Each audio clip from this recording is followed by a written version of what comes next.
ओम स्थापकाय च धर्मस्य सर्वधर्मस्वरूपिणे अवतार वरिष्ठाय रामकृष्णाय ते नमः।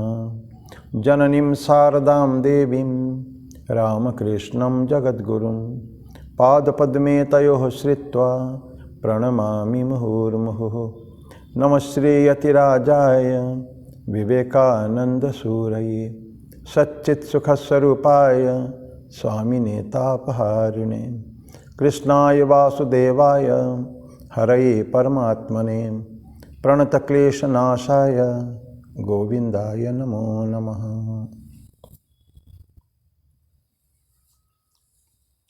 भगवान श्री रामकृष्ण देव, जगत जननी माँ शारदा जी और स्वामी जी को प्रणाम अर्पित करता हूँ। मेरे पूज्य गुरुदेव पूज्यपाद स्वामी भूतेशानंद जी महाराज को मेरा प्रणाम, भगवान श्री कृष्ण को मेरा प्रणाम और आप सभी को मेरा प्रणाम। 5वां अध्याय बहुत दिन से चल रहा है, आज समाप्त करेंगे उसको। 26 श्लोक तक हम लोगों ने पढ़ा था, 27, 28, 29 3 श्लोक बचा हुआ है। उसको शुरू करने से पहले एक छोटा सा भजन गाएंगे। बहुत पहले जगजीत सिंह चित्रा सिंह का एक कैसेट निकला था, बहुत पुरानी, माँ के ऊपर, उस कैसेट से लिया हुआ ही है। मेरा जीवन तेरी शरण।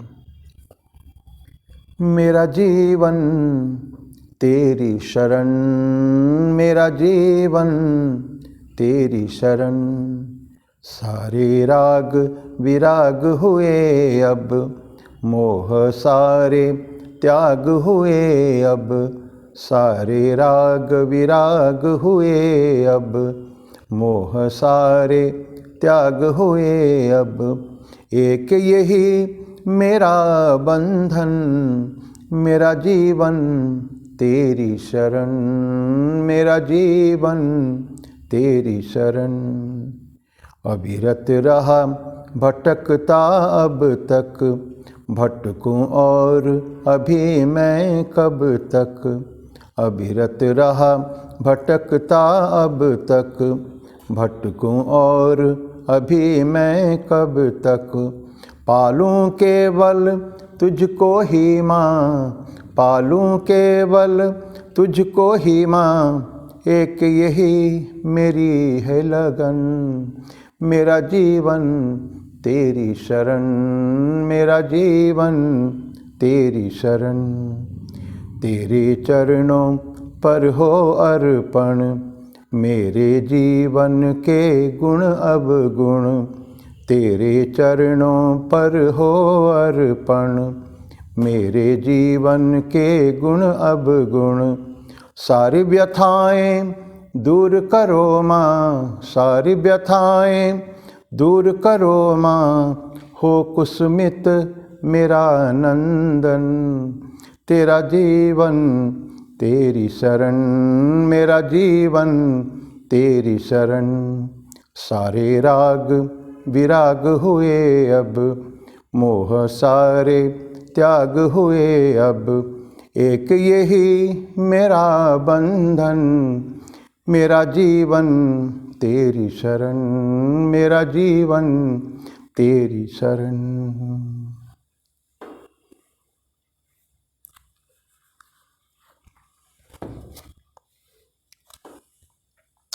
भगवद गीता अध्याय नंबर 5 श्लोक नंबर 26 ऑलरेडी चर्चा हो चुकी है। उस श्लोक ऐसा था, काम क्रोध वियुक्तानाम यतिनाम यतचेतसाम अभी तो ब्रह्म निर्वाणम वर्तते विदितात्मनाम। जिस व्यक्ति का काम और क्रोध से मुक्त हो गया है, वियुक्त हो गया है, और यतिनाम यतचेतसाम, ऐसा यति, ऐसा मुनि जो हमेशा उनको चेतना में ऊपर हाईएस्ट थॉट में रहने के लिए जो कोशिश कोशिश जो कर रहा है, उसको क्या है, अभी तो ब्रह्म निर्वाण। अभी तो मतलब चारों तरफ, अब जहाँ भी देखेगा उसको निर्वाण ही निर्वाण, ब्रह्म की प्राप्ति, ब्रह्म का दर्शन हर समय होगा। कण कण में ब्रह्म दर्शन। रामकृष्ण देव उस ब्रह्म दर्शन किया करते थे, नरेंद्र भी करते थे। ठाकुर ने बोला था नरेंद्र को, तुम्हारा सर्वत्र ब्रह्म दर्शन करना है, यही तुम्हारा लक्ष्य है। तो अभी तो ब्रह्म निर्वाणम वर्तते विदितात्मनाम। तो ऐसे ही स्थिति रहेगी उस व्यक्ति का जो काम और क्रोध से वियुक्त हो चुका है और प्रयास करता है, हमेशा प्रयासरत है। ऐसा ये 26वां श्लोक पढ़े थे।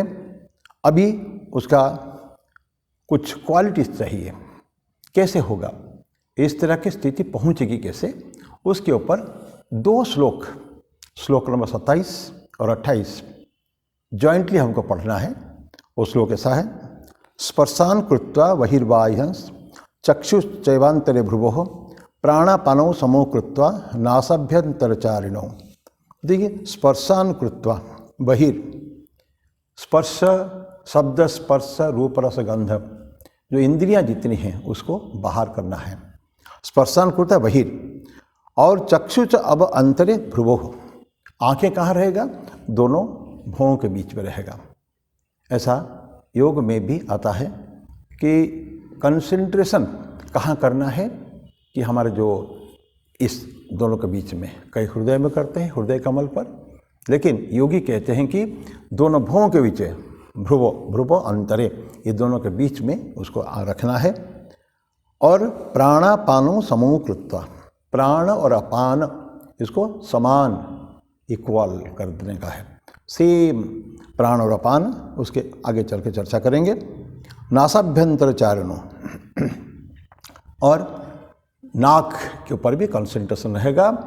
ऐसा 27वां श्लोक था ये। 28वां है, यतेन्द्रिय मनोबुद्धिर मुनिर्मोक्ष परायण विगतेच्छा भय क्रोधो यह सदा मुक्त एव सह। यत इंद्रिय मनोबुद्धिर, इंद्रिय और मन बुद्धि ये सबको हमको कोष कंट्रोल में, फुल कंट्रोल में रहेगा हमारा।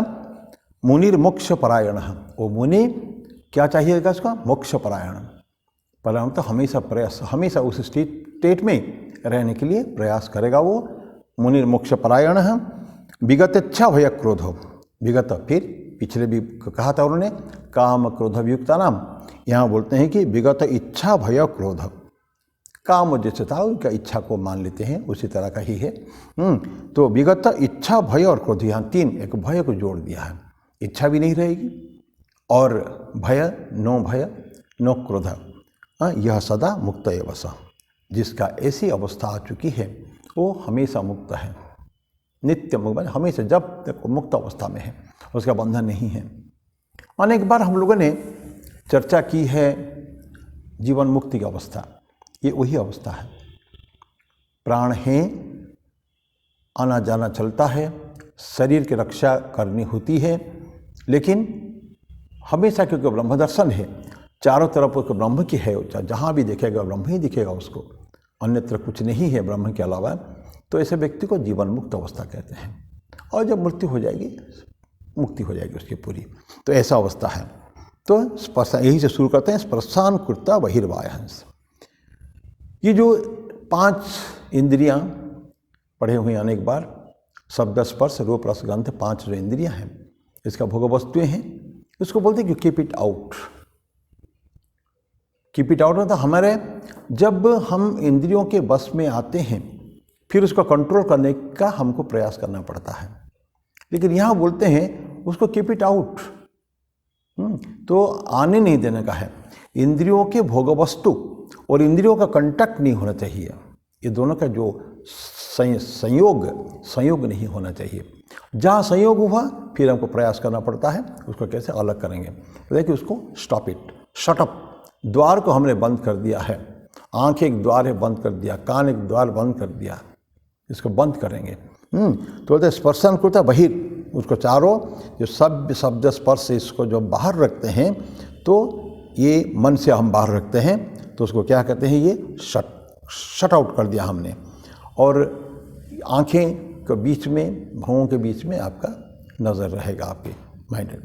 तो माइंड ऐसा लगेगा, लेकिन mind is rest at rest, हमेशा आराम की स्थिति में है वो, क्योंकि मन को हमने पहले पढ़ चुके हैं।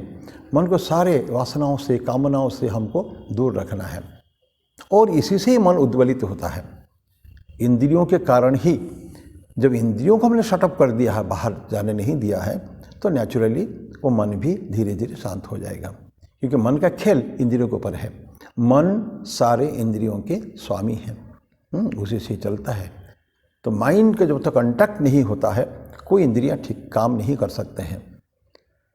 यह हम अन्यत्र पढ़े, लेकिन फिर भी मैं रिपीट करना चाहूँगा कि हम जैसे देखूंगा, मेरे सामने एक मेरा फूल है या मेरे सामने पुस्तक रखा हुआ है, मेरा आंखें खुली है और पुस्तक भी खुला है, तो ये दोनों का कांटेक्ट तो हो गया। लेकिन फिर भी अगर मन हमारा अन्यत्र है, तो मन अगर उसी से लगा नहीं हुआ, माइंड अगर कनेक्टेड नहीं है, तो फिर हम उसको कुछ सारे दोनों खुले होने के बाद भी हमारे कुछ याद नहीं आएगी, क्योंकि मन है अन्यत्र, दूसरे कहीं जगह मन खेल रहा है जाके। तो ये मन को खेलना इधर उधर नहीं देने का है। तो they have to be in a right straight line. वस्तु, इंद्रिय भोग्य वस्तु, इंद्रिय और मन, ये जब तक एक सरल रेखा में नहीं आएगा, तीनों जब तक कनेक्ट नहीं होगा, तब तक हम उस वस्तु का भोग नहीं कर पाते हैं, वैसे ही रह जाता है वो। इसलिए देखेंगे, हम अगर पढ़ने बैठे भी हैं या कोई काम कर रहे हैं, इतना मगन है उसमें कि कोई आया गया हमको पता नहीं चलता है। या पढ़ने बैठे हैं, मन कहीं और है, तो इसमें नहीं मन आएगा, मन वहाँ जाता है। तो इसलिए बोलते हैं कि जो काम हम करते हैं उसी काम के ऊपर फुल कंसंट्रेशन या पूरा संयम, नियंत्रण पूरा हमारा मन को ऐसा होना चाहिए कि सारा का सारा मन वहाँ केंद्रित है उस वस्तु के ऊपर। तो बोलता है कि मन तो आँखों के बीच में वो है, हमारे दोनों भुवों के बीच में कंसंट्रेशन, और माइंड इज एट रेस्ट पूरा कंप्लीटली सारे। और ब्रेथ फिर क्या बोलते हैं कि स्पर्शान कृता बहिर् चक्षुचैवंत्र भ्रुवः प्राणापानो समूह कृत्वा। अपान और प्राण, प्राण 5 प्रकार के होते हैं, प्राण, अपान, समान, उदान, व्यान। बहुत पहले उसको पढ़ा था हम लोगों ने। तो इसमें अपान क्या है? जब हम इनहेल करते हैं, अंदर श्वास लेते हैं, उसको अपान क्रिया कहते हैं, और जब बाहर जाता है उसको प्राण कहते हैं। वैसे ये जो 5 प्राण होते हैं, उसका शरीर में ये एनर्जी है, वाइटल एनर्जी है, ये पूरा ये प्राण शक्ति है। इसी से ही सारा शरीर हमारा संचालित होता है। विभिन्न जो क्रियाएं हैं, डाइजेस्टिव प्रोसेस, रेस्पिरेटरी प्रोसेस, और सब कुछ जितना भी प्रोसेस अंदर चल रहा है सारे, ये सब प्रभु की ऐसी लीला है कि ये सारे विभिन्न प्राण उसको करते हैं। तो ये अभी फिलहाल अपान और प्राण, अपान है वायु को अंदर लेना, प्राण को अपान छोड़ना। तो ऐसा कहते हैं कि दोनों बराबर चलना चाहिए, स्लोली धीरे धीरे लेना और धीरे धीरे छोड़ने का है। इतना स्लोली, प्राण को जितना स्लोली हम करेंगे, मन हमारा उतना ही शांत होगा। और उसी को कहते हैं प्राणायाम। प्राण और अपान को जो समान किया, समकृत्वा, तो जो दोनों को समान किया तो हो जाता है वो प्राणायाम हो जाता है। वो प्राणापान समकृत्वा नासाभ्यंतर चारिणों। तो प्राण और अपान को समान कैसे करेंगे कि बाई प्राणायाम का प्रोसेस है वो। प्राणायाम प्राण का आयाम, controlling the breath, controlling the vital energy forces, ये प्राणायाम का प्रोसेस है ये। और इसी से ही प्राणायाम से माइंड कनेक्टेड है। जितना स्लोली हम वायु चलेगा, उतना ही हमारा मन शांत होगा और उतनी हमारी लॉन्जेविटी भी बढ़ेगी। योगियों का कहना है, ये हम लोगों का एक बार योगा के हम प्रैक्टिस करते थे, बहुत पुरानी बात हो गई है। हमारे जो टीचर थे, डॉक्टर थे, वो बोले कोई भी व्यक्ति जो जन्म होता है वो कुछ साल कुछ महीना का उम्र लेकर जन्म नहीं होता है। उसको एक अलर्टेड रेस्पिरेशन, श्वास दिए गए हैं, तुमको जीवन भर में इतना तुमको श्वास लेने का है। तो अगर स्लोली धीरे धीरे अगर श्वास लेंगे हम, तो नेचुरली हमारा लाइफ बढ़ जाएगा। और जितना फास्ट तेजी से लेंगे तो हमारा जीवन धीरे धीरे जीवन लीला समाप्त हो जाएगी, जब बहुत जल्दी। तो ये इट्स अप टू अस, हमारे ऊपर डिपेंड करता है कि जीवन को हम ज़्यादा लंबा जीना चाहें कि कम। इसका मतलब है हम जैसे रनिंग करते हैं ना, दौड़ते हैं, कोई फास्ट काम करते हैं, तो नेचुरली उस समय में रेस्पिरेशन, पल्स बीटिंग रहेगा, ज़्यादा रहेगा, रेस्पिरेशन भी तेज़ी से चलेगा। पर जैसे प्रोसेस फॉर स्पोर्ट्स वो हमारे शरीर के लिए करना पड़ता है। अदरवाइज़ इन नॉर्मल टाइम्स हम जो बैठे हैं, बातें कर रहे हैं, इस समय में भी कोशिश करके हम धीरे धीरे स्लोली करना चाहिए। हम जो ध्यान में बैठते हैं ना, जब में ध्यान में बैठते हैं उससे पहले थोड़ा सा प्राणायाम करते हैं, अनुलोम विलोम या वस्त्रिका, कोई भी एक प्राणायाम ऐसा करते हैं, डीप इनहेलेशन डीप एक्सहेलेशन, दीर्घ श्वास और दीर्घ प्रश्वास छोड़ने का है, ऐसा हम लोग करते हैं। तो ये दोनों को बोलते हैं कि माइंड तब बंद हो जाता है, सीजेस टू फंक्शन, तो मन तो बंद हो जाता है। बंद जैसा एग्जैक्टली नहीं होता है, लेकिन लगता है कि तो शांत, एवरीथिंग इज क्वाइट हो गया है। कब? जो सांसें बंद हो जाती है, खूब धीमी हो जाती है, मन भी बढ़ जाता है, और मन बढ़ जाता है तो सांस भी ऑटोमेटिकली वो धीरे धीरे तेजी होने लगता है। और मन डिस्टर्ब कैसे होता है? माइंड डिस्टर्ब भी होता है। कब कब होता है? ये जो 3 बात में बोले हैं ना उन्होंने, विगत इच्छा, भय, क्रोध। तो इच्छा, भय और क्रोध ये तीनों मन को उद्वेलित करते हैं। जैसे जैसे हमारी इच्छा बढ़ेगी, ये हमारे दैनंदिन जीवन का है, क्योंकि मन में एक कामना है जो उठेगी, ये हमको चाहिए, तो मन में घर कर गया वो, to the exclusion of everything else. बाकी कोई चीज़ उस समय मन में नहीं आएगा, सारी वही चीज़ हमको चाहिए। इच्छा बारंबार बारंबार उसको देखेंगे, देखने पर मन में एक अटैचमेंट होगा उसके प्रति, एक संग। भगवद गीता में 2nd चैप्टर में पढ़े हैं, 2य अध्याय के 62 श्लोक में, कि ये धीरे धीरे कामनाएं भाषा, और जब वो जो इच्छा जागृत, तो प्रबल इच्छा होती है, तब कुछ और नज़र ही नहीं आता है। अब तो क्या ना, आप लोगों को देखे होंगे तो कैसा लगता है उस समय में, यही दिस इज़ माई गोल, ये हमारा लक्ष्य है, इसको मैं पा के ही रहूँगा मैं। तो मन हमेशा उसका एकदम एक्साइटमेंट कि एजिटेटेड स्टेट में, हमेशा उसमें क्षिप्र गति से सब कुछ चलता उस समय में। तो बोलते हैं कि ये डिज़ायर आ गया, फियर, अगर भय हो गया, भय में तो इमीडिएटली हमारा सांस प्रश्वास बढ़ता है, कभी भी कंट्रोल नहीं कर सकते हैं। बहुत डर लग गया, कभी जंगल में कहीं रास्ते में जा रहे हैं, दूर से सांप भी देख लिया तो कैसे मन लगता है, या कोई जंतु जानवर ऐसा है जो घातक हो सकते हैं हमारे लिए, इवन कुत्ता भी अगर भौंक के दौड़ के हमारे पास आता है तो मन में एकदम स्ट्रेस हो जाता है। उस समय में देखेंगे मन उद्वेलित होता है, एकदम भयंकर रूप से डिस्टर्ब हो जाता है। तो ऐसा होता है कि अपीयरेंसेस, तो ये इनका इविल, जब ये इच्छा, भय और क्रोध तीनों ही डेंजरस है, क्रोध भी है। वैसे पहले बोला हुआ है, काम एष क्रोध एष रजोगुण समुद्भव, भगवान कृष्ण बोले हैं ना 3य अध्याय में, कि अर्जुन ने प्रश्न पूछा था, तो प्रश्न के उत्तर में भगवान कृष्ण बोले हैं, ये जो काम और क्रोध के कारण ही इसको होता है, पाप जो इंसान करता है ना। अर्जुन ने पूछा था, न चाहते हुए भी इंसान पाप क्यों करता है? अनिच्छन्नपि वासनीय बलादीव नियोजितः, बोलते हैं। अनिच्छन, न इच्छा करते हुए भी ऐसा क्यों होता है? बल से ही ऐसा ही हमको ऐसा लग रहा है कि हम somebody is forcing us to go there।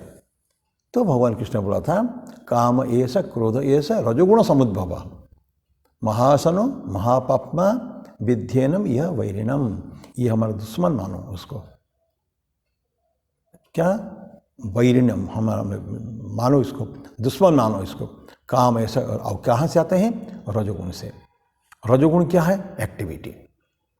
और हम शांति की बातें करते हैं, शांति वो क्या है? सत्वगुण है वो, पर एकदम काम एंड क्वाइट, सब चुपचाप शांत अवस्था, मन शांत, सांसें शांत, इच्छा नहीं, भय नहीं, क्रोध नहीं, कोई विकार मन में नहीं है, एब्सोल्यूटली निर्विकार चित्त जब रहेगा, तब देखिए प्रत्येक के अंदर, मैं बताऊं, आप देखिए ना, अपने मन को देखिए, कभी आप शांत फर्स्ट क्लास मुँह हाथ धो के शाम के समय में, अर्ली मॉर्निंग के समय में, जब जॉब में हम लोग बैठते हैं, कैसा रहता है उस समय में?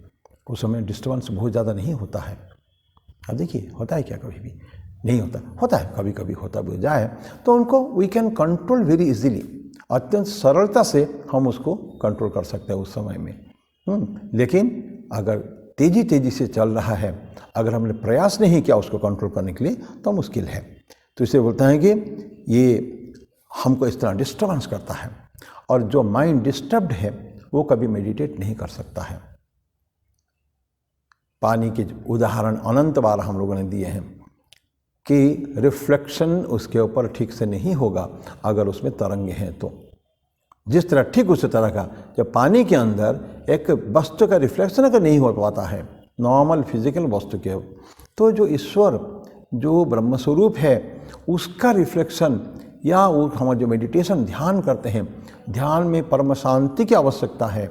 उस समय में अगर हमारा मन डिस्टर्ब रहा, चंचल अगर मन रहा, तो कोई भी चीज़ हमको सफलता नहीं मिल पाएगा। तो हम क्या करना चाहिए हमको? क्वाइट्यूड, शांति।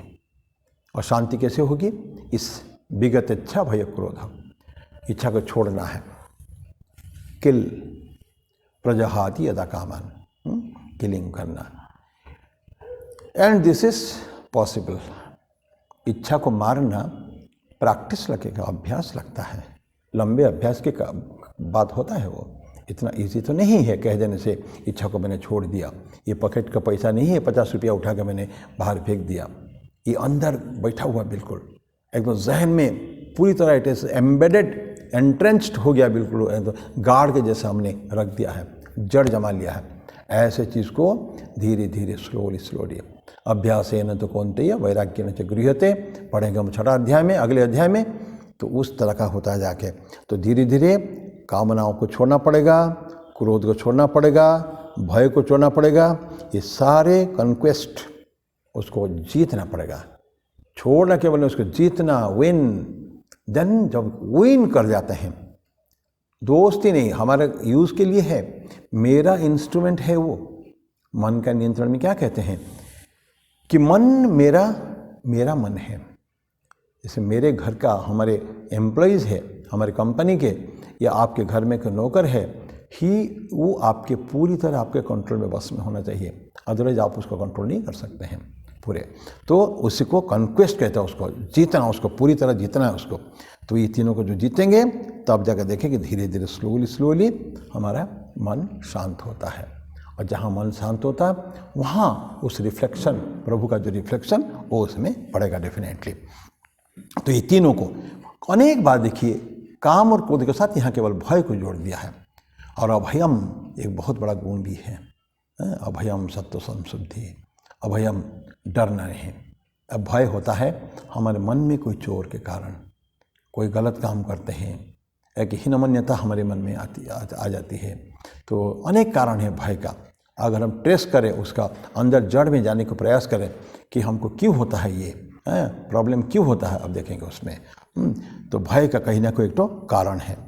ठीक है, तो ये हमको कंट्रोल करना पड़ेगा। पूरा करने पर मन शांत होगा।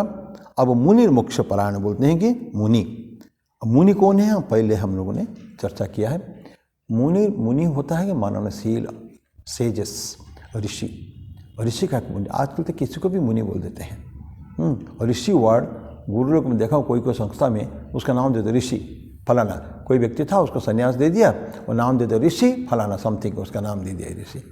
इतना ईजी है ऋषि बनना, इट्स सो डिफ़िकल्ट। बड़े बड़े ऋषि महर्षि पुराने ज़माने में हुआ करते थे, और आज हमने किसी भी व्यक्ति को उठा के ऋषि बना देंगे, मुनि बना देंगे।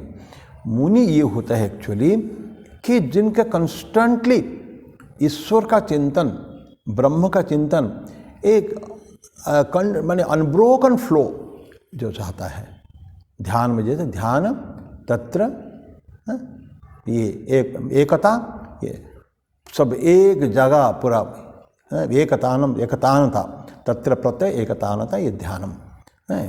कंस्टेंटली कहीं से ब्रेक नहीं है, तो बीच में कोई दूसरा थॉट आ जाए, ये होना नहीं चाहिए। यहाँ ठीक उसी तरह का ये मुनि में होता है कि मन हमेशा ही अंदर की तरफ चलता है, ईश्वर की तरफ चलता है। Then only it is possible. तो ऐसा करते हैं कि विगत इच्छा भय क्रोध ये सदा मुक्त है वसह। तो मुनि हमको बनना पड़ेगा, मन को हमेशा भगवान की तरफ जोड़ना है, बस तभी हो पाएगा। और इच्छा भय क्रोध को छोड़कर अब डायरेक्ट कर दिया। ये तो हमें कंडीशंस कुछ पढ़ लिया है, क्या क्या होने से इंसान का मन शांत होगा और ईश्वर परायण होने का प्रयास करेगा वो। अब एक बार हो गया है, अब अंतिम श्लोक है, 29 श्लोक है। तो किस तरह का ईश्वर को देखेगा वो? जिस ईश्वर को, जो ईश्वर उनका सर्वस्व है, जिसके लिए सो प्रयास कर रहा है, ईश्वर में मन को लगाना है, ईश्वर परायण हो जा रहा है, ब्रह्म परायण हो जाने का है, तो उस व्यक्ति ईश्वर को किस तरह देखेगा, उनका दृष्टि कैसी होगी उनकी तरफ। तो भगवान अंतिम में बोलते हैं लास्ट श्लोक में, भुक्तारम यज्ञ तपसाम सर्वलोक महेश्वरम और सुहृदम सर्वभूतानाम ज्ञानत्वम नाम शांति मृच्छति। मुझे भगवान कृष्ण अपने लिए बोलते हैं, क्या मैं क्या हूँ? भुक्तारम यज्ञ तपसाम, और दूसरा सर्वलोक महेश्वरम, और सुहृदम सर्वभूतानाम। 3 बातें भगवान कृष्ण अपने में बताते हैं कि हमको इसी भाव से वो व्यक्ति देखेगा। भोक्तारम यज्ञ तपसाम, यज्ञ और तपस, तो जो करते हो उसका जो फल मैं उसका भोगता हूँ। हम पहले क्या पढ़े हैं कि हम कर्ता भी नहीं है और भोक्ता भी नहीं है। तो कर्तापन भी खत्म करना पड़ेगा, भोक्तापन खत्म करना पड़ेगा। कर्तापन इसीलिए खत्म करना पड़ेगा कि हमको अगले चैप्टर में पढ़ेंगे कि हमको कुछ इंस्ट्रूमेंट हिसाब से काम करना है, तो हमारा कोई उसमें कर्तृत्व तो उसमें नहीं है। इंस्ट्रूमेंट चलाने वाला जानता है कि हमको कैसे व्यवहार करना है, हाउ टू यूज़ मी। तो ये कर्तापन चला गया। तो जब कर्ता में काम नहीं कर रहा हूँ तो मैं उसका फल का भोक्ता भी नहीं हो सकता हूँ। दिस इज कर्म ही होगा। निष्काम कर्म करना है और उसके सारे उसका रिजल्ट को हमको प्रभु को दे देने का है, समर्पित कर देने का है। यही तो है कर्म योग। तो बोलता है कि वो सब तो भोक्ता में हूँ, यज्ञ का भी और तपस्या का भी। तपस्या भी हम लोग करते हैं। तपस्या यज्ञ जो करना, जो भी तपस्या का बहुत सारे मीनिंग है, पहले बोला हुआ है। तपस्या अपने आप थोड़ा सा स्ट्रिक्ट कंट्रोल में रखने का है तपस्या, और थोड़ा सा शरीर को थोड़ा सा कंट्रोल में पूर्ण रूप से संयम बरतते हुए हमको प्रभु की तरफ जो आगे बढ़ेंगे उसको तपस्या कहते हैं। दूसरा तपस्या का मीनिंग है कि कुछ उच्चतर की प्राप्ति के लिए निम्नतर को त्यागना है। छोटे छोटे स्मॉल थिंग्स में हम फंसे हुए हैं, उससे जब तक बाहर नहीं जाएंगे तब तक हमारा तपस्या पूरी नहीं है। वो तपस्या हम नहीं कहेंगे उसका। फिर तो उच्च चीज़ की प्राप्ति के लिए हमारा लक्ष्य ऊंचा रहेगा और नीचे को धीरे धीरे छोड़ेंगे। इफ समबडी इज पुलिंग, तो कोई लेग हमारे पे नीचे पकड़ के रखा है, रस्सी बंधा हुआ है, तो अब ऊपर जा ही नहीं सकते हम कभी भी। तो जैसे बंडेज, बंधन में है हम लोग, तो बंधन को टोटल तोड़ना है, तोड़ के बंधन को तोड़ के फिर ऊपर उठना है तब जाके ना। तो ये बातें हैं। तो तपस, ये तपस है। तो यज्ञ का और तपस्या का भगवान कृष्ण कहते हैं भोक्ता में ही हूँ। और मैं क्या हूँ? सर्वलोक महेश्वरम। तो केवल मैं सारे लोगों का overlord, I am the lord of the whole universe. सारे जो कुछ है, सृष्ट असृष्ट पूरा जगत पूरा मेरा ही क्रिएशन है। जो सृष्टि भी नहीं हुई है तो भी मैं ही हूँ, उसका स्वामी हूँ। तो सर्वलोक महेश्वरम, लोक एक लोक दो लोक किसकी बात नहीं है, सर्वलोक महेश्वरम मैं वो है। अच्छा, महेश्वर अगर लोक हो गया, मैं महेश्वर हो गया, तो मैं क्या खाली मालिक हूँ, खाता हूँ? नहीं, वो भी नहीं। तो मैं प्रोटेक्टर भी हूँ तुम्हारा। वो प्रोटेक्टर कैसे हूँ मैं? तुम्हारा दोस्त बन के। तो इसलिए बोलते हैं कि सुहृदम सर्वभूतानाम। तो मैं तुम्हारे सारे फल को मैं खाता भी हूँ और सारे समस्त लोक का मैं स्वामी हूँ। तो स्वामी जब होगा तो नेचुरली प्रोटेक्ट करेगा कि नहीं, हमको ज़रूरत है ना। घर में कर्ता पिताजी हमारे हैं या दादाजी जो भी हैं, तो जब घर के कर्ता है उनका कर्तव्य है पूरा सारा परिवार को प्रतिपालित करना, पोषण करना, पालन करना उनका कर्तव्य है। तो सारे उनका रिस्पॉन्सिबिलिटी। तो उनको खिलाएंगे भी, उनको प्रोटेक्शन भी देंगे, हमको रक्षा भी हमारा करेंगे। तो सब कुछ वही हमारे लिए सब कुछ। तब इसलिए बोलते हैं कि सर्वलोक महेश्वरम, और सुहृदम भी है सर्वभूतानाम, सारे प्राणियों के सुहृद। सुहृद मतलब बंधु होते हैं, फ्रेंड, सभी के फ्रेंड हूँ मैं। तो सुहृद वर्ड कितना सुंदर वर्ड है। हृदय सभी का सुहृद, मैंने हृदय इतना विस्तार उनका है। प्रत्येक कोई भी मेरे अंदर समा सकता है, प्रभु कहते हैं, कोई भी हो सब। मेरा कोई डिस्टिंक्शन नहीं है, कोई भी विचार नहीं है कि ये ऊंचा नीचा है, जात पात का अंतर। प्रभु के पास कुछ भी नहीं है, बस कोई भी जीव हो सकता है। तो बोलते सुहृदम सर्वभूतानाम ज्ञानत्वमाम शांति मृच्छति। ऐसा मुझे जानकर तुम शांति प्राप्त करोगे। और यही हमको चाहिए, शांति चाहिए। तो प्रभु हमारे अंदर, हमारे विवेक के अंदर, हमारे हृदय के अंदर बैठे हुए हैं और सारे जो फल भी हमको देते हैं, हमारा कर्म का फल भी वही देते हैं हमको। खाते हैं लेकिन कर्म का फल, हमारे तपस्या का फल वो खाते हैं, लेकिन हमारे कर्म का जो फल उसको तो कोई चेंज नहीं कर सकता है। कि हमारा देखते हैं ना सारे कौन कैसा कर्म किया है। प्रभु ने हमको एक फ्री विल दे दिया है, तुम काम करो, कर्म करना तुम्हारा कर्तव्य है। तो कर्म करने के बाद लेकिन उसका फल भी हमको देंगे। वो बुरा है तो बुरा, अच्छा है तो अच्छा। We can not complain because हमें नहीं किया हुआ है वो। तो ये बोलते हैं कि वो हमको सारे फल देखते हैं, वो सारी एक्टिविटीज़ का फल देते हैं। और कर्म उन्हीं से ही निकला है, सब कुछ प्रभु से निकलता है, कर्म उसे निकलता है। तो जो कर्म भी दिए हैं तो कर्म करने के लिए ज्ञान भी देते हैं वो। अविज्ञान भी देते, नॉलेज एंड विजडम कहते हैं। ज्ञान विज्ञान, ज्ञान देते हैं सबके बारे में। विज्ञान क्या होता है? ज्ञान को ठीक ठीक व्यवहार करना, प्रैक्टिकल एप्लीकेशन जिसको कहते हैं हम लोग। थ्योरी प्रैक्टिकल, ठाकुर जो कहते थे ना वो। तो अग्नि इसमें है लकड़ी में, वो ज्ञान हो गया, सूचना। लेकिन उसको जला के भोजन बनाना और खा के हृष्ट होना, ये विज्ञान हो गया। ईश्वर के बारे में सुनना, ये ज्ञान है। और ठाकुर बोलते हैं ईश्वर को देखना, उनके साथ घर करना, संसार करना भी एक विज्ञान है। संसार के बारे में ठाकुर बोलते हैं संसार करो, कोई प्रॉब्लम नहीं है। हम गृहस्थ घर में हैं, समाज में रहते हैं। संसार जो गृहस्थ है उनको बोलते हैं तुम संसार करो, लेकिन कैसा संसार होना चाहिए? विद्या का संसार, अविद्या का संसार नहीं, विद्या। तो विद्या का माया, विद्या माया हमको, विद्या माया अविद्या माया दो टाइप की माया है। अविद्या माया हमको भगवान से दूर रखती है और अब विद्या माया हमको भगवान की तरफ ले जाती है। तो दिस डिस्टिंक्शन है, विद्या माया अविद्या माया। तो साग ठाकुर बोलते हैं संसार करो लेकिन विद्या का संसार करो। पति पत्नी दोनों बोलते हैं कि ईश्वर के दोनों भक्त है, संसार करेंगे, फिर ये भी सोचेंगे हम प्रभु के ही सेवक हैं, प्रभु के दास हैं हम लोग, उन्हीं की आराधना कर रहे हैं। तो उन्हीं का ही चिंतन। क्या सुंदर ठाकुर बोलते हैं, तुम घर में कभी भी बैठो तो चिंतन, ईश्वरीय चिंतन, बातचीत भगवान के ईश्वर के बारे में होना चाहिए, कर्म उन्हीं के होना चाहिए। सारे इंद्रियों से जो भी कुछ का थॉट्स, हमारा चिंतन, हमारा हाथ, हमारा कर्म, जो ज्ञानेंद्रिया कर्मेंद्रिया हमारे हैं, it's all directed towards lord. ईश्वर की तरफ जब होगा तब तो जाके ठीक यही हमारा काम्य है। तो ऐसा मुनि हमको चाहिए। तो मुनि जिसने सेजलेसली कंस्टेंटली, और स्वामी जी एक बार बोले हैं ना, तो सबको बनना पा, ऋषि बनना है, ये हमारा लक्ष्य है। ब्राह्मण बनना है, और अन्यत्र बोलते हैं एवरीबडी हैज टू बी ब्राह्मण, हाईएस्ट क्वालिटी।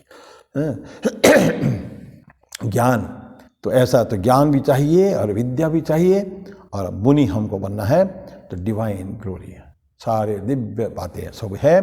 तो अंत भगवान करते हैं पुनः बड़ू में भुक्तारम यज्ञ तपसाम सर्वलोक महेश्वरम सुहृदम सर्वभूतानाम ज्ञात्वा माम, मुझे ऐसा जानकर तुम शांति प्राप्त करो, जो हमारे जीवन का लक्ष्य है। तो ये पंचम अध्याय कर्म संन्यास योग हम यहीं समाप्त करते हैं। आज बढ़ेंगे अगले तरफ के छठे अध्याय में, ये आत्म संयम योग, ध्यान योग भी हम लोग बोलते हैं, षष्ठ अध्याय को। तो ये कर्म फल को त्याग करना, कर्म ठीक से करना और ईश्वर के तरफ जाना हमको, उसी के बारे में फिर आगे हम लोग वो पढ़ेंगे। संन्यास एक्चुअली क्या है? अब ये ज्ञान कर्म संन्यास चौथे अध्याय में पढ़ा, कर्म संन्यास पांचवें अध्याय पढ़ा। संन्यास मीन्स त्याग कर देने का, छोड़ देने का है वो संन्यास। तो प्रश्न अर्जुन के मन में एक उठ सकता है, प्रश्न अर्जुन ने प्रश्न नहीं किया है, एक इमेजिनरी क्वेश्चन, तो संन्यास किसको कहते हैं? तो भगवान कृष्ण सीधा उत्तर ही देते हैं। अनाश्रित षष्ठ अध्याय, श्री भगवान वाच अनाश्रित कर्म फलम कार्यम कर्म करोति यह स सन्यासी च योगी च न निरग्नि न चाक्रिय। मेरे बहुत मित्र बोलते हैं कि थोड़ा चैंटिंग भी अभी कभी मैंने किया ही नहीं, कहीं में पहले कुछ कुछ कर लेते थे। श्लोक का चैंटिंग, उसको ठीक ठीक उच्चारण करना, मैं 5 श्लोक में इसमें पढ़ लेता हूँ। आज सबको पढ़ नहीं पाएंगे हम लोग, लेकिन मैं खाली चैंटिंग करता हूँ। आप लोग उसको घर में प्रैक्टिस करिएगा। हम लोग जो स्टैंडर्ड जो चैंटिंग प्रोसेस है वो ये है, ओम श्री परमात्मने नमः। मैं षष्ठ अध्याय बोल रहा हूँ। ओम श्री परमात्मने नमः। अथ षष्ठोऽध्यायः। श्री भगवानुवाच अनाश्रितः कर्मफलं कार्यं कर्म करोति यः स सन्न्यासी च योगी च न निरग्निर्न चाक्रियः यं सन्न्यासमिति प्राहुः योगं तं विद्धि पाण्डव न ह्यसन्न्यस्तसंकल्पो योगी भवति कश्चन आरुरुक्ष्य मुनेर्योगं कर्म कारणमुच्यते योगारूढस्य तस्यैव शमः कारणमुच्यते यदा हि नेन्द्रियार्थेषु न कर्मस्वनुसज्जते सर्वसंकल्पसन्न्यासी योगारूढस्तदुच्यते उद्धरेतात्मनात्मानं नात्मानम् अवसादयेत् आत्मैव ह्यात्मनो बन्धुः आत्मैव रिपुरात्मनः। ये पहला 5 श्लोक था। ऐसा करेंगे अगले बार से कुछ 5-7 श्लोक थोड़ा चैंटिंग कर लेंगे। आप भी अपने हिसाब से प्रैक्टिस कर सकते हैं। विभिन्न प्रकार का बहुत सारे रेंडरिंग्स मिलते हैं, लेकिन this is the standard procedure, हम लोग फॉलो करते हैं उसको। तो भगवान कहते हैं सन्यास कौन है, क्या सन्यास का प्रोसीजर क्या है। अनाश्रित कर्मफलम कार्यम कर्म करोति यह। कौन व्यक्ति सन्यासी है? अनाश्रित कर्मफलम। यद्यपि तृतीय अध्याय में पढ़े हैं, इट्स ए रिपीटिशन। अनाश्रित न आश्रित, उसके ऊपर आश्रय न करके, किसके ऊपर? कर्मफलम। तो कर्म के फलों को आश्रय न लेते हुए, दैट मीन्स क्लियरली कि कर्म फल से हमको कोई सरोकार नहीं है, कोई रिलेशन वास्ता कुछ भी नहीं है, नाता कुछ नहीं उससे, उसके ऊपर हमारा कोई डिपेंडेंस नहीं, क्योंकि मेरा है ही नहीं वो। जो मेरा नहीं है तो वो किसी और का है, उसके ऊपर अधिकार कैसे जमा सकता हूँ, या उसके ऊपर सपोर्ट के हिसाब से कैसे लूँ, उसको नहीं ले सकता। तो भगवान कृष्ण कहते हैं अनाश्रितः कर्मफलम कार्यम कर्म करोति यः। उस कार्य मतलब जो काम उसको करना चाहिए, करणीय जो है उसको कार्य कर्म करोति यः, ऐसा कर्म जो करता है। स सन्यासी च योगी च, वो सन्यासी भी है योगी भी है। और सन्यास योगी के बारे में थोड़ा आगे चल के अगले में हम लोग उसको करेंगे। क्या थोड़ा सा माइल्ड फर्क क्या है? वो देखिए, वो व्यक्ति जो कर्म फल को आश्रय नहीं करता है और कार्य कंस्टडी करते जाता है। स सन्यासी च योगी च यूज करते हैं, और सन्यासी भी है योगी भी है। न निरग्नि न च अक्रिय है, यहाँ 2 चीज़ को यूज करते हैं। वो निरग्नि हो जाने से सन्यास नहीं होता है, अक्रिय हो जाने से सन्यास नहीं होता है। थोड़ी सी उसके ऊपर चर्चा कर लेते हैं हम लोग। निरग्नि, अग्नि का प्रज्वलन नहीं करने का है। पहले समय में हम लोग के यज्ञ हुआ करते थे घर में ना, यज्ञ हवन होते थे ना हर रोज। पहले पुराने ज़माने में वैदिक टाइम्स में हवन होते थे, अग्निहोत्र इसको कहते थे। एवरी हाउस, आजकल केवल कुछ संस्थाओं में ये रह गया है, अग्निहोत्र का प्रोसेस करते हैं, वो भी बहुत रेगुलरली नहीं करते हैं, लेकिन उस समय में प्रत्येक में था। तो अग्निहोत्र, अग्नि प्रज्वलित करना, अग्नि प्रज्वलित करना यज्ञ का वाचक है, उसका बने उसका है यज्ञ। तो ऐसा कहा जाता था सन्यासी जो है वो कोई कर्म नहीं करेगा, कुछ कर्म करने की आवश्यकता नहीं है। अग्नि का तो यज्ञ तो नहीं करेगा सन्यासी, तो अग्नि जलाएगा भी नहीं। न निरग्नि, ऐसा मानते थे पहले कि जो अग्नि का प्रज्वलन नहीं करता है, अग्नि से कोई सरोकार नहीं है, ऐसा व्यक्ति सन्यासी है। और अक्रिय मतलब कोई क्रिया भी नहीं है, कर्म भी नहीं है, क्योंकि सन्यासी को कोई कर्म करना नहीं है, न इस कर्म की स्थिति, कर्म नहीं करना कुछ भी। तो उसका भोजन पानी सब कुछ समाज से आता है, भिक्षाटन करके, भिक्षा से ही उसका सब कुछ मिलता है। ऐसा this is the standard traditional सन्यासी के बारे में एक विचार है, चिंतन है उसके बारे में। कृष्ण उसको स्ट्रेट वे डिबंक्स, नथिंग डूइंग। भगवान कृष्ण कितने बड़े क्रांतिकारी है, कितनी बातों को उन्होंने परिवर्तन किया। आप बचपन में इंद्र की पूजा बंद करने से लेकर बहुत सारे ऐसे प्रोसेस उन्होंने बदला है, परिवर्तित किया। अभी जो 3rd चैप्टर में हम लोगों ने गीता में यज्ञ पढ़े हैं, जिसके बारे में चर्चा अभी कर ही रहे हैं। यज्ञ हमारे था कि सिर्फ आहुति, यज्ञ करना मैंने आग में आहुति देना। घी हो सकता है, हवन सामग्री हो सकता है, किसी भी हो सकता है। किससे बोलते हैं ये यज्ञ तो है, वो तो स्टैंडर्ड प्रोसीजर है, लेकिन यज्ञ मतलब सेक्रीफाइस, त्याग, पूर्ण त्याग। किसके लिए? बहुत सुंदर हम लोगों ने पढ़ा है, आपको कुछ कुछ याद होगा मेरे ख्याल में ज़रूर। त्याग करना, अपर के लिए त्याग करना, दूसरों के लिए करने का है। डिस्ट्रीब्यूटिव जस्टिस, बांट के खाने का है। प्रभु को हम वो पूजन करते हैं और प्रभु से हमको जो कुछ मिलता है, जो ईश्वर से हमको मिला, इसे परस्परम भावयंत बोलते थे ना, देवान भावयिता ने न ते देवा भावयंत वह परस्परम भावयंत श्रेय परम अवाप्स्यथ। हम ईश्वर को देते हैं, ईश्वर हमको देते हैं। म्यूचुअल गिव एंड टेक, परम अवाप्य श्रेय, ये परम श्रेय ही है। तो ये यज्ञ का कंसेप्ट था। ईश्वर बोले नहीं, ये तुमको सेक्रीफाइस, जो तुमको मिलता है ईश्वर से, तो उसको तुम दूसरों के बिना दिए नहीं खाओगे। ऐसा कोई आज तक यज्ञ का कंसेप्ट नहीं दिया था। तो एनीवे, तो अभी यही बोलते हैं, भगवान कृष्ण बोलते हैं कि वही सन्यासी, वही यज्ञी है। ऐसा नहीं है कि जो केवल निरग्नि है, जो अग्नि का व्यवहार नहीं करता है, वो केवल सन्यासी है, या जो कर्म नहीं करता वो सन्यासी है। अर्जुन ने क्या कहा था गीता में, भगवद गीता में 1st चैप्टर में, जब दोनों सेनाओं के बीच में गया, क्यों, why you are telling this thing, कि अर्जुन का यही तो प्ली था। उसका बारंबार जो जस्टिफिकेशन देना चाहता था, स्पष्टीकरण, मैं युद्ध क्यों नहीं करूँगा, कि मुझे रक्त रंजित नहीं चाहिए राज्य, और मैं भिखारी भीख मांग के जाके खाऊंगा, भिक्षाटन करके मैं ये मेरा जीवन निर्वाह करूँगा। कृष्ण उनको स्ट्रिक्ट मना करते, नथिंग डूइंग, तुमको कर्म करना पड़ेगा। कर्म कोई भी व्यक्ति छोड़ नहीं सकता कभी भी। You everybody has to act, प्रत्येक पर्सन को यह कर्म उसका कर्तव्य, उसका जो अलर्टेड एक्शन है, जो उसके भाग में आया है, वो कर्म करना पड़ेगा। और कैसे करना पड़ेगा? अत्यंत निष्ठा के साथ, अत्यंत समर्पण के साथ उसको करना पड़ेगा। वेल एग्जीक्यूटिव बोलता है कि ठीक ठीक काम को करना पड़ेगा, हाफ हार्टेड नहीं। आधा दिल लेके, आधा मन लेके हम काम नहीं कर सकते। कृष्ण बोलते, जो कृष्ण कहते हैं जो तुम करोगे, it has to be perfect, पूर्णता की ओर पूर्ण होना चाहिए, ये भावना। तो हमारी समस्त निष्ठा, समस्त समर्पण, समस्त त्याग के साथ हमको काम करने की आवश्यकता है, ये भगवान कृष्ण कहते हैं। तो कृष्ण जब और अर्जुन जब बोले हैं मैं चला जाऊंगा और जाके भीख मांग के खाऊंगा, भगवान कहते हैं नहीं, you can not do that Arjun, तुमको काम करना पड़ेगा। बाकी all the things 2nd chapter में हम लोग पढ़े हैं, बहुत सारी चीज़ें पढ़े हैं। तो काम हमको करना पड़ेगा, ये सन्यासी।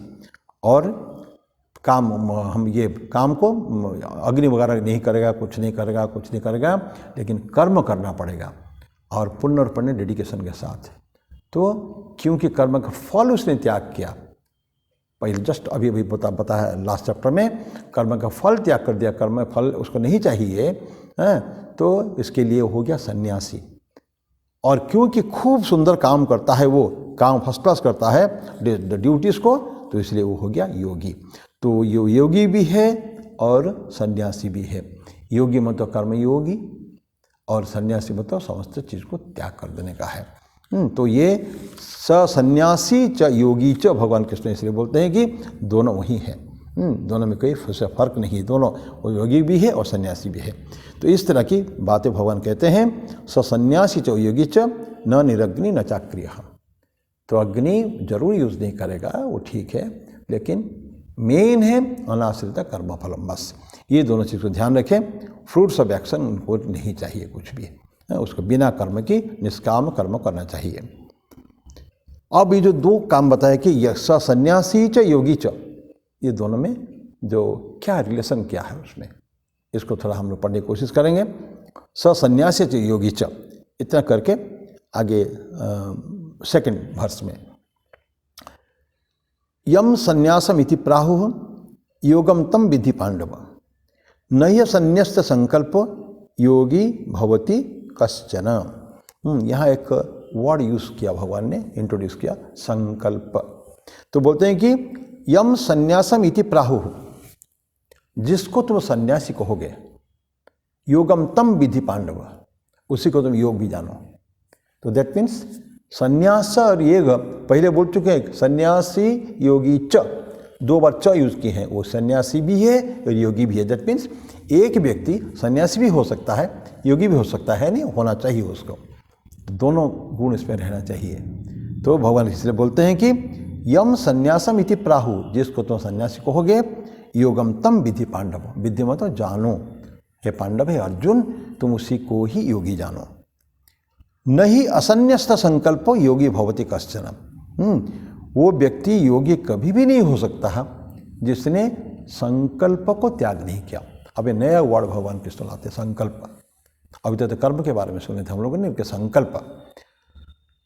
नॉर्मल सेंस में, साधारण भाषा में हम लोग संकल्प मानते हैं डिटर्मिनेशन। मैंने एक संकल्प लिया, ठीक है, ये काम करूँगा, नहीं करूँगा।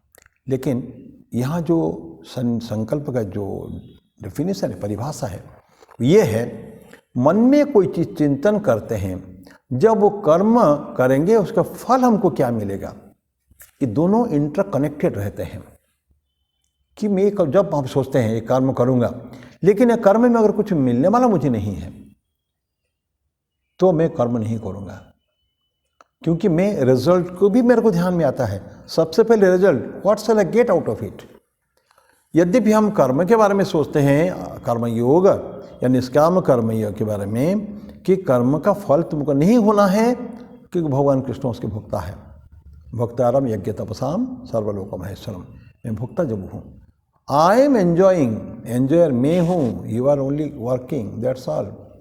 तो इसलिए बोलते हैं कि जिसको तुम संन्यास कहोगे वही तुमको योग कहोगे, और संकल्प को जिसने त्याग नहीं किया वो कभी योगी नहीं बन सकता है। तो संकल्प यही होता है कि हमारे मन में एक भावना रहती है, इस काम से हमको ये मिलेगा, then only you take a decision to work, तब जाके कर्म करने के लिए हम एक लेते हैं, आगे बढ़ते हैं करने के लिए। तो मन में उसका बैकग्राउंड में ऑलवेज विदाउट एक्सेप्शन कोई व्यतिक्रम नहीं है, एक मन में रहते कि हमको कुछ मिलना चाहिए। That is the primary thought, मुख्य बातें जो चिंतन हमारा कभी सब वस्तु है वही है। तो उसके छोड़ के हम लोग कुछ कर ही नहीं सकते हैं। तो ऐसा होता है कि संकल्प, और संकल्प वो क्या थे, डिज़ायर, वही फिर बैकग्राउंड में फिर वही घूम फिर के इच्छाएं आती है। तुम चरित्र गठन में बोलिए, मन का नियंत्रण में बोलिए, योगी बनने को बोलिए, सन्यासी बनने को बोलिए, जो भी बोलिए, आप हर चीज़ का मूल में है त्याग किसका, इच्छाओं का, कामनाओं का। सारी इच्छा को खून कर दो किल प्रजहाति यदा कामन सर्वान पार्थवनगतान आत्मनि एव आत्मना तुष्टः। शांति उसका अंदर ही मिलती है, बाहर शांति नहीं है। अंदर बाहर बिल्कुल फालतू के हम लोग ढूंढ रहे हैं। एक भजन अभी गाएंगे उसके ऊपर, मुँह को कहाँ ढूंढे रे बंदे, मैं तो तेरे पास हूँ। अभी इसका अभी समाप्त करता हूँ मैं, अभी इसको आगे फिर हम पढ़ेंगे। तो यम संन्यासमिति प्राहु योगम तम विधि पांडव, नह्य संन्यस्त संकल्प योगी भवति कश्चन। ये संकल्प मतलब है कि मन में इच्छा रहती है, और इच्छाओं के प्रेरित होकर और उसके फल से युक्त होकर, फल को कामनाओं के साथ मिलाकर हम लोग कोई काम में प्रवृत्त होते हैं। इसके ऊपर आगे फिर चर्चा करेंगे हम लोग अगले क्लास में। अभी मैं समाप्त करता हूँ और एक भजन गाऊंगा अभी, जैसे मैंने बताया आपको, मुँह को कहाँ ढूंढ रहे बंदे, मैं तो तेरे पास हूँ। कबीर का भजन है, मैं कभी गाया नहीं उसको, I am sure about it. तो बहुत सुंदर भजन है कबीर जी का भजन, कुछ कुछ तो बहुत सुंदर होता है। तो यस,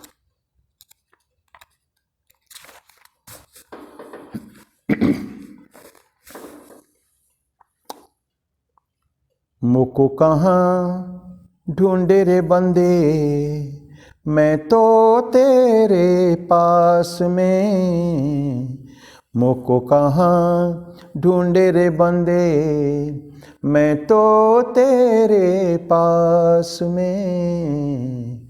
मोको कहाँ ढूंढे रे बंदे, ना तीरथ में ना मूरत में, ना तीरथ में ना मूरत में, ना मैं व्रत उपास में।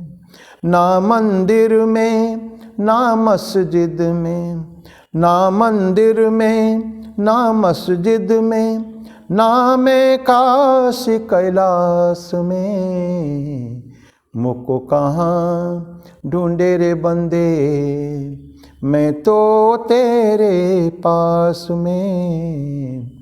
मुझको कहाँ ढूंढे रे बंदे, ना मैं जप में ना मैं तप में, ना मैं जप में ना मैं तप में, ना एकांत निवास में, ना मैं क्रिया कर्म में रहता, ना मैं क्रिया कर्म में रहता, ना ही योग संन्यास में। मुझको कहाँ ढूंढे रे बंदे, मैं तो तेरे पास में। मुझको कहाँ ढूंढे रे बंदे, खोजी होए तुरंत मिल जाऊं, एक पल की तलाश में। कहे कबीरा सुन भाई साधो, कहे कबीरा सुन भाई साधो, मैं तो हूँ विश्वास में। मुझको कहाँ ढूंढे रे बंदे, मैं तो तेरे पास में। मुझको कहाँ ढूंढे रे बंदे। ओम सहना भवतु सहनौ भुनक्तु सह वीर्यं करवावहै, तेजस्विनावधीतमस्तु मा विद्विषावहै। ओम शांति शांति शांति। हरि ओम तत्सत्। श्री राम कृष्णार्पणमस्तु।